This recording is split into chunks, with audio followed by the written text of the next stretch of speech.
ಇನ್ನು ಪದ್ಮ ವಿಭೂಷಣ ಪ್ರಶಸ್ತಿಗೆ ಭಾಜನರಾಗಿರುವಂತಹ ಧರ್ಮಸ್ಥಳದ ಧರ್ಮಾಧಿಕಾರಿ ಡಾಕ್ಟರ್ ಡಿ ವೀರೇಂದ್ರ ಹೆಗಡೆ ಅವರಿಗೆ ನಿನ್ನೆ ಜಿಲ್ಲೆಯಲ್ಲಿ ಅದ್ದೂರಿ ಸನ್ಮಾನವನ್ನ ಮಾಡಲಾಯಿತು.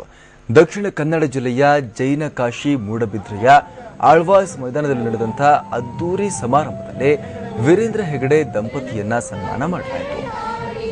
ದೇಶದ ಎರಡನೇ ಪರಮೋಚ್ಚ ನಾಗರಿಕ ಗೌರವಕ್ಕೆ ಪಾತ್ರವಾಗಿರುವಂತಹ ಹೆಗಡೆಯವರನ್ನ ಜಿಲ್ಲೆಯ ಜನ ಪ್ರೀತಿಯಿಂದ ಸನ್ಮಾನ ಮಾಡಿದ್ರು.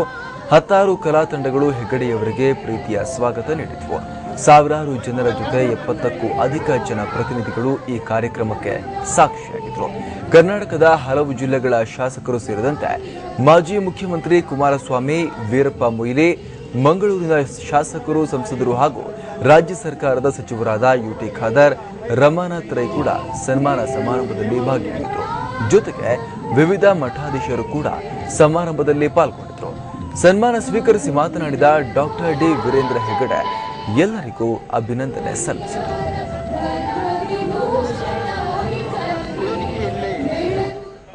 ಅದು ಎಷ್ಟು ದೊಡ್ಡ ಗೌರವದ್ದು, ಎಷ್ಟು ಮಹತ್ವದ್ದು, ಅದು ಎಷ್ಟು ಶ್ರೇಷ್ಠವಾದದ್ದು.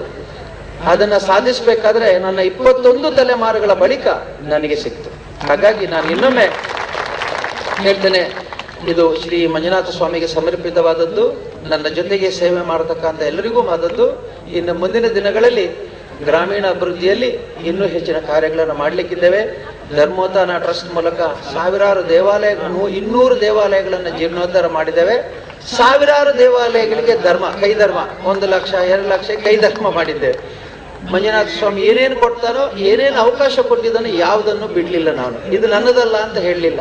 ಸಾಲದ್ದಕ್ಕೆ ಇವತ್ತು ಯಾರಾದ್ರೂ ಬಂದು ಉಚಿತವಾಗಿ ಕೇಳ್ತಾರೆ, ಅದು ಮಾಡ್ಲಿಲ್ಲ ಯಾಕೆ ಸ್ವಾಮಿ ಅಂತಾರೆ.